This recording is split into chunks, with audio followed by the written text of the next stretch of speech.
Hello नमस्कार दोस्तों, कैसे हैं आप लोग। आशा है कि आप लोग अच्छे और स्वस्थ भी होंगे। दोस्तों आज मैं बात करूंगा कुछ नए कहानी के ऊपर। क्या है पूरी सच्चाई जानने के लिए वीडियो के अंत तक बने रहे और हमारे चैनल को सब्सक्राइब करके लाइक कर लीजिए। तो चलिए दोस्तों, कल्लू जी का यानी अरविंद अकेला जी का एक गाना आया है, आखिया के रास्ते दिल में समा गए। काफ़ी अच्छा गाना है, सुन लीजिएगा।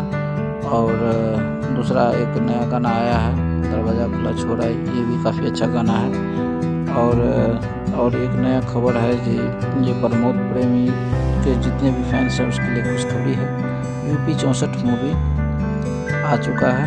प्रमोद प्रेमी जी है और ऋतिक सिंह जी है इसमें। काफ़ी अच्छी मूवी है, आप देख लीजिएगा। और सेनूर रंग जो है ये पवन सिंह जी का ये गाना है, काफ़ी अच्छा है। हर गंगे मूवी का गाना है। सेनूर रंग पवन सिंह जी हैं उसमें, काफ़ी अच्छा गाना है। और DRJ रिकॉर्ड भोजपुरी के यूट्यूब चैनल पे इसको रिलीज़ कर दिया गया है।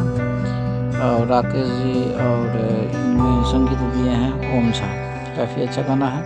मुजफ्फरपुर में आ रहे हैं खेसारी लाल यादव टाटा मोटर कार का प्रचार करने के लिए।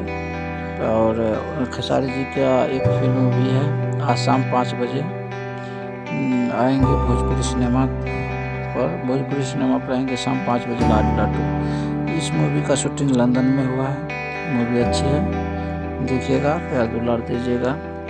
जय हिंद दोस्तों, नमस्कार।